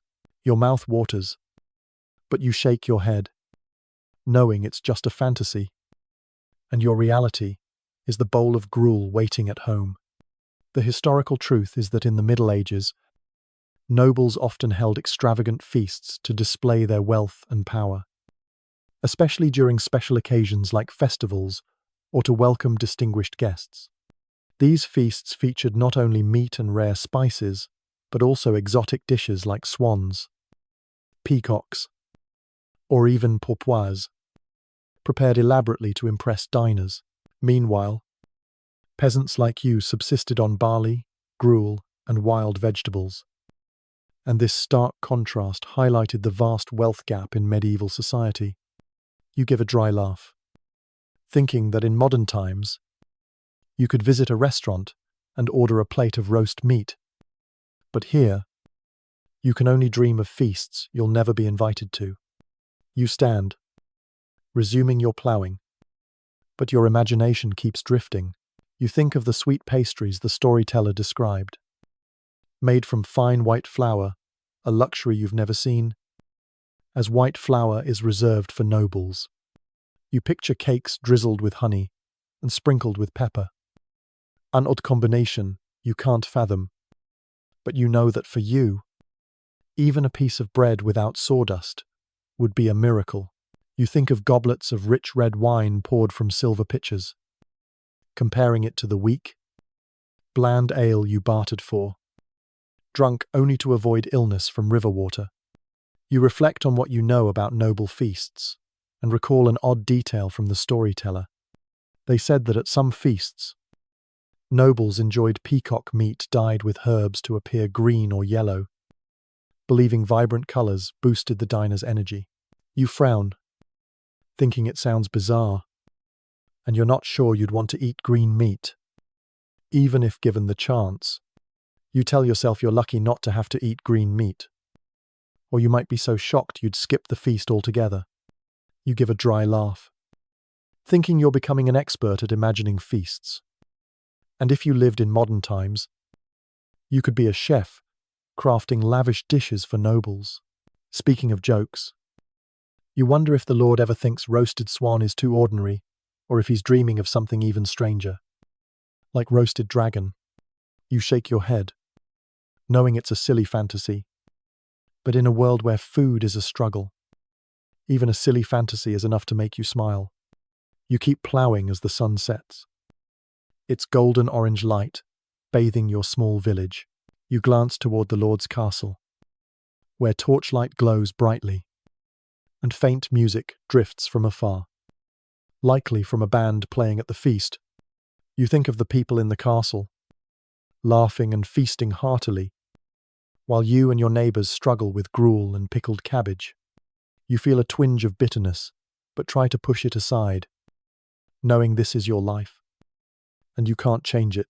You think about your channel, where you're telling this story, and say to your audience, if you find this tale of medieval noble feasts fascinating, consider subscribing to the channel, as there are plenty more surprises ahead. And I promise to deliver relaxing and inspiring historical journeys like this one. You smile faintly, thinking your audience might be enjoying a delicious dinner, and you hope they'll appreciate it more after hearing your story. You stand, deciding it's time to head home as darkness falls, not wanting to navigate the muddy paths at night. On your way, you meet Thomas, also returning from a day's work. You ask if he heard the music from the castle, and he nods, saying he's been imagining the Lord's feast too, but tries not to dwell on it, as it only makes him hungrier. You nod, understanding Thomas's frustration, and wonder if you'll ever eat at such a feast, even once in your life. You reach home and sit at the rough wooden table, eyeing the cold barley gruel from morning. You reflect on what you imagined today, and realize the gap between you and the nobles isn't just about food, it's about entire lives. Historians still debate whether the nobles' lavish feasts truly strengthened their power or fueled peasant discontent, leading to later uprisings. You don't know the answer, but you know that for you, a single piece of salted pork would be enough to make you happy. And you don't need roasted swans or pastries to feel full. You eat the gruel, thinking of those enjoying the feast in the castle. You give a dry laugh, thinking you should thank the Lord, as at least the music from the castle made your evening a little less lonely. You shake your head, knowing it's a foolish thought. But in a world where food is a distant dream, even a foolish thought is enough to make you smile. You stand, clear the dishes, and prepare for bed. You reflect on what you've been through today, and tell yourself that no matter how unfair life is, you'll keep going, because that's how people like you survive the Middle Ages. You feel a spark of hope, knowing you've made it through another day, and you're still alive. Part 13. The Horrors of Famine. You wake on your straw mattress, the dim morning light seeping through the cracks in the thatched walls, illuminating the dust floating in the air. The chill piercing through the rough wool blanket makes you shiver, and the hunger in your stomach is no longer a dull ache, but a fierce, gnawing pain, like a beast roaring within you. Months have passed since you imagined the Lord's lavish feast, and Lent has ended. But now you face a far greater challenge. A prolonged crop failure has plunged your village into a terrifying famine. You think of the barley gruel you once complained about as bland, realizing that even such a meal is now a distant dream. You stand, shuffling to the corner where you once kept a small stash of barley and pickled cabbage. But now it's all gone. You glance out the small window at your family's rye field, where the crops have withered under a relentless drought. You recall that this summer, no rain fell for 3 months, and the harvest failed completely. You've tried foraging for wild vegetables in the forest, but what you once found is gone. As the entire village has scoured the woods for food, you sigh, knowing that today you must do something you never wanted: eat bread made from grass and roots. A desperate measure you've heard some villagers have resorted to in order to survive. You step outside, the dry morning air making you cough, and head to the field, hoping to find any remaining grass or roots. You kneel, digging with your hands, and after a while, you uncover a few small roots, no larger than your finger. But you know they're all you have. You gather some dry grass and return home, clutching your food like a treasure.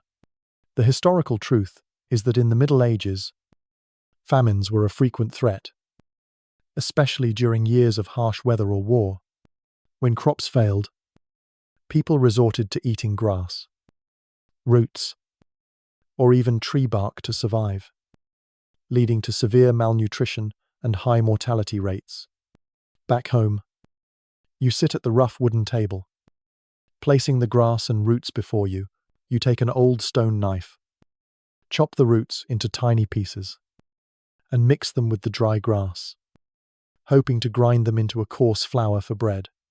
Using a flat stone as a makeshift mortar, you begin grinding, but it's harder than you expected, and soon your hands ache. You look at the pile of grass and root flour, thinking it barely resembles bread. But you have no other choice. You mix it with a bit of murky water from the jug, shape it into a small loaf, and place it on the hearth to bake. While waiting for the bread to cook, you reflect on what you know about famines in the Middle Ages. You recall an odd detail from the wandering storyteller, who said that in some regions, people believed eating grass mixed with clay would keep you full longer, as they thought clay could fill the stomach. You frown, thinking it sounds absurd, and you're not sure you'd try it. Fearing it would only make you sicker, you tell yourself you're lucky not to believe in clay, or you might be eating an entire field to survive tomorrow. You give a dry laugh, thinking that in modern times, you could call for food aid. But here, you rely on grass and roots to survive, unsure how long you can hold out. Speaking of jokes, you wonder if the Lord in his castle ever has to eat grass, or if he's sitting there with a plate of roasted swan. Laughing at people like you shake your head, knowing it's a bitter thought. But in a world where famine is a battle, even a bitter thought keeps you going. You take the grass bread from the hearth and take a bite, grimacing as the bitter, dry taste hits your tongue. It has no nourishment, and you know eating this only buys you another day. Nothing more. You think of what Thomas said about a family in the next village who starved after weeks of eating grass. You shudder, thinking you should feel lucky to have roots, or you might have to eat dirt to survive tomorrow. You finish the bread and decide to visit Thomas, hoping he might have news about the village's situation. You step outside and head to his house, where he opens the door, his face etched with exhaustion. You ask if he has anything to eat, and he sighs, saying his family is also eating grass and roots. And last week, one of his children fell ill from something unclean. You nod, understanding Thomas's plight, and wonder if your village will ever escape this famine. You think about your channel, where you're telling this story, and say to your audience, if you find this tale of medieval famine compelling, consider subscribing to the channel, as there are plenty more surprises ahead. And I promise to deliver relaxing and inspiring historical journeys like this one.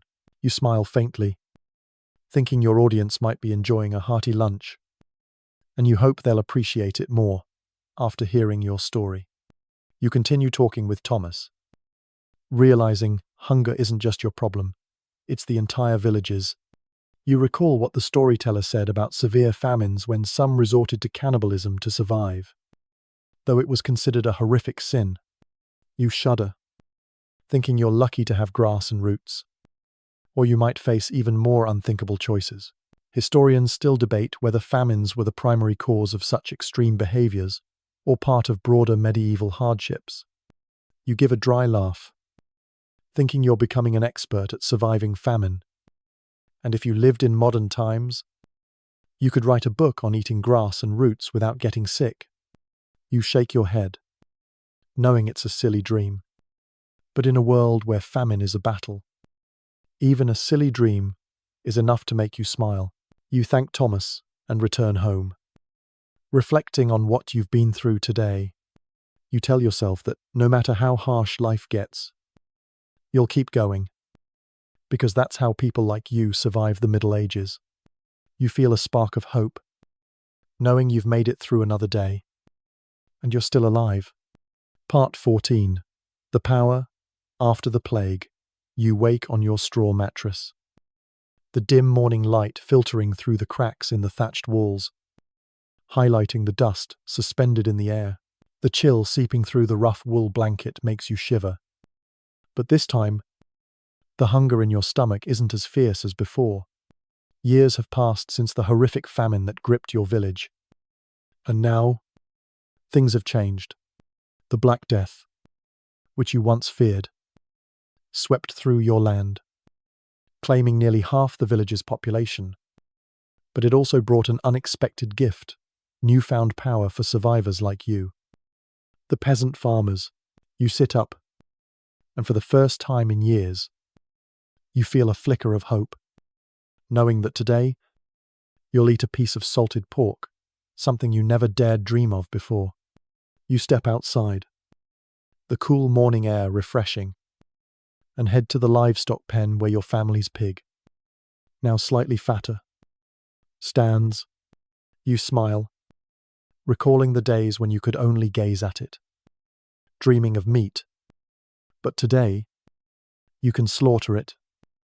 Having traded for another pig from a peddler last week, you lead the pig to the yard and begin the task, feeling a pang of guilt as you meet its eyes.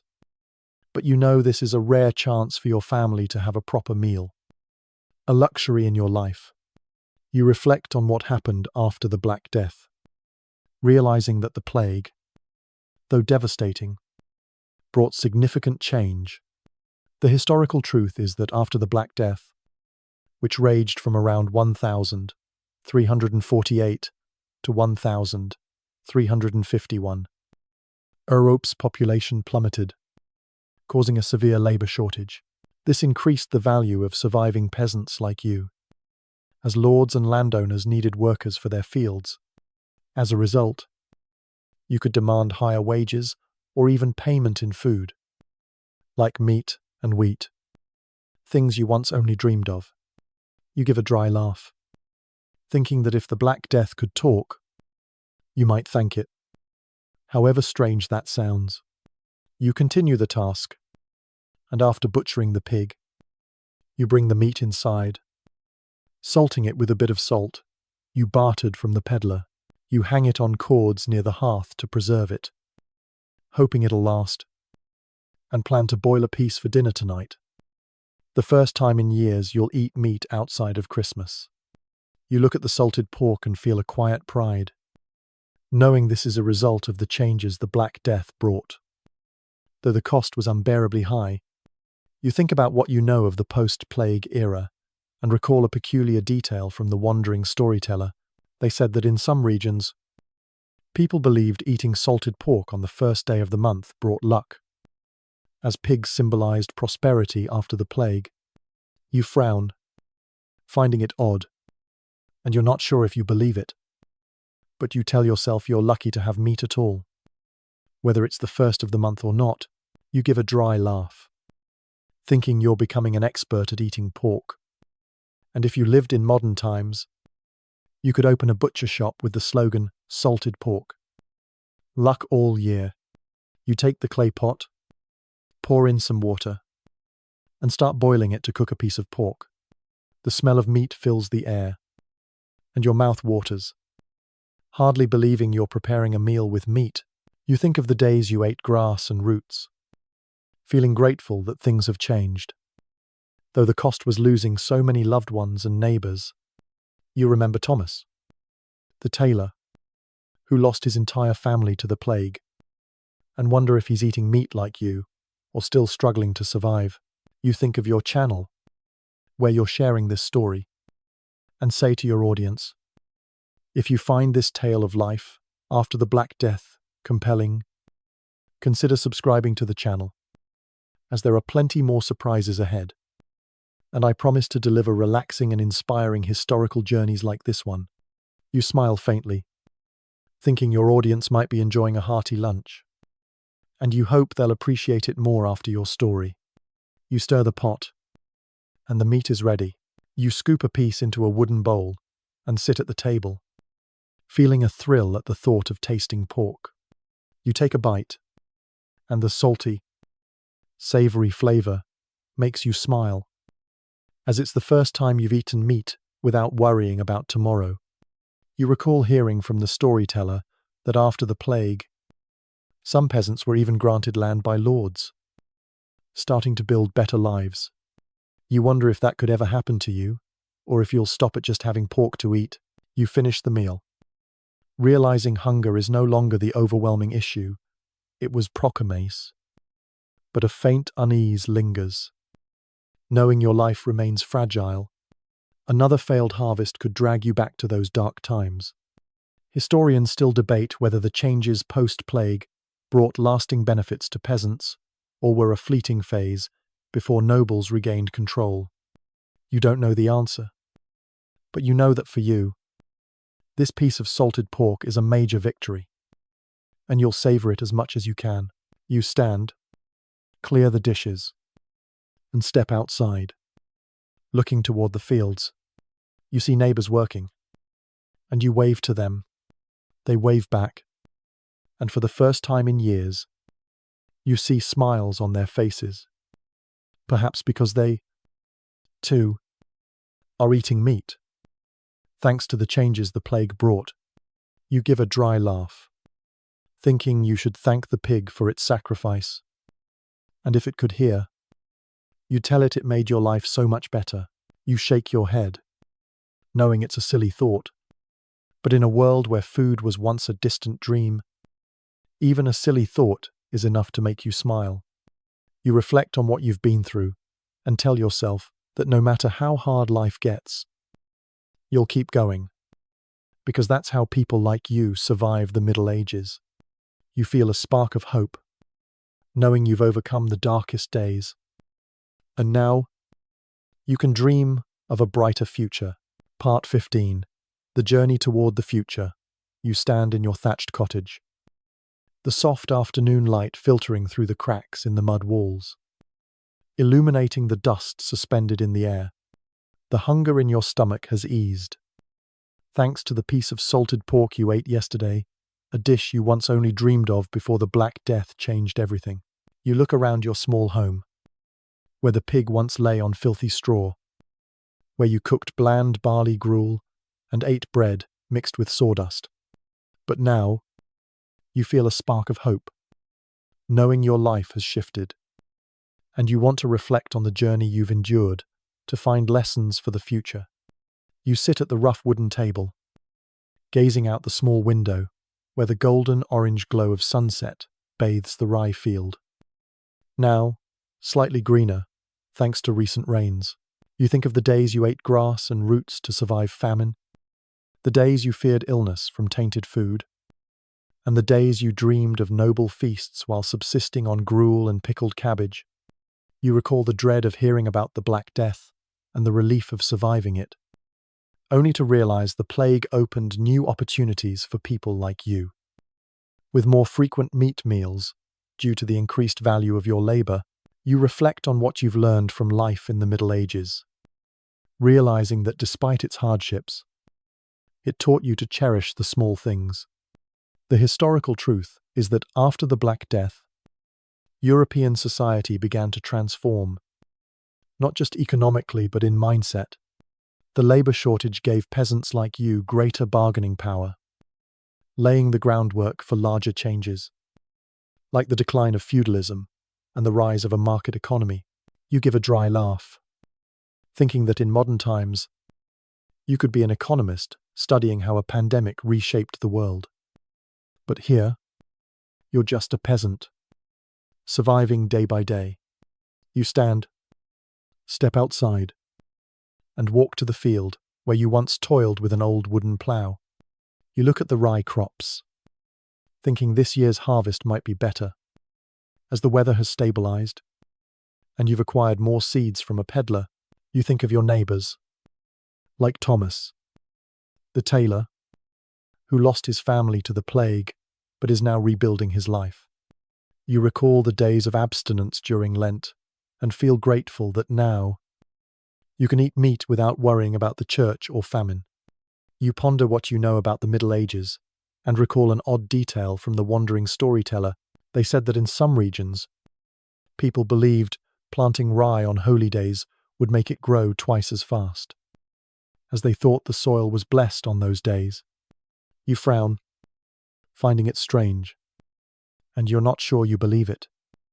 But you tell yourself you're lucky not to rely on holy days for planting, or you might wait a year for a harvest. You give a dry laugh, thinking you're becoming an expert at surviving the Middle Ages. And if you lived in modern times, you could write a book on surviving with gruel and faith. You keep walking, thinking about the lessons you want to carry forward. You realize that despite its trials, your life taught you patience, gratitude, and hope. You think of the days you ate sawdust-laden bread and feel thankful that now you can eat real bread, even if it's still You think of the days you drank murky river water and feel grateful that the village well has been restored, giving you cleaner water. You think of the days you dreamed of meat and feel thankful that now you can eat it more often. Thanks to the changes the Black Death brought, you think of your channel, where you're sharing this story, and say to your audience, if you find this tale of surviving the Middle Ages compelling, consider subscribing to the channel, as there are plenty more surprises ahead. And I promise to deliver relaxing and inspiring historical journeys like this one. You smile faintly, thinking your audience might be enjoying a delicious dinner, and you hope they'll appreciate it more after your story. You sit on a large rock at the field's edge, gazing toward the village where smoke rises lazily from chimneys. You think of your neighbors, who also survived famine and plague, and feel a quiet pride, as you all overcame the darkest days together. You recall what the storyteller said about regions, where people began building stone houses instead of thatched ones and ate meat regularly due to post-plague changes. You wonder if your village could ever reach that point and hope that one day your children won't face the hunger you did. You consider what historians might say about this era, knowing they debate whether the post-plague changes led to a fairer society or were just a transition before new injustices arose. You don't know the answer, but you know the lessons of the Middle Ages will stay with you to cherish what you have, no matter how small, and to always hope for a better future, however distant. You give a dry laugh, thinking you should thank the Middle Ages for its harsh lessons. And if it could hear, you'd tell it you learned to survive. No matter how it tried to break you, you shake your head, knowing it's a silly thought. But in a world where food was once a distant dream, even a silly thought is enough to make you smile. You stand, return home, and think about what you'll do tomorrow. You resolve to keep working the fields, foraging for wild vegetables, and dreaming of a better life, not just for you, but for your entire village. You feel a spark of hope, knowing you've survived the darkest days. And now, you can look toward a future where everyone can eat their fill and live with fairness. And so, we've journeyed through the hardships of the Middle Ages, from bland barley gruel to the salted pork you fought to earn. I hope you found this story relaxing and learned something fascinating. If you enjoyed these historical journeys, please hit the subscribe button, as I have many more stories waiting for you to explore. Now, it's time to turn off the light, lie down, and let sweet dreams carry you away. Imagine you're in modern times, with a fridge full of food, free from worries of famine or plague. Good night, and I'll see you in the next story.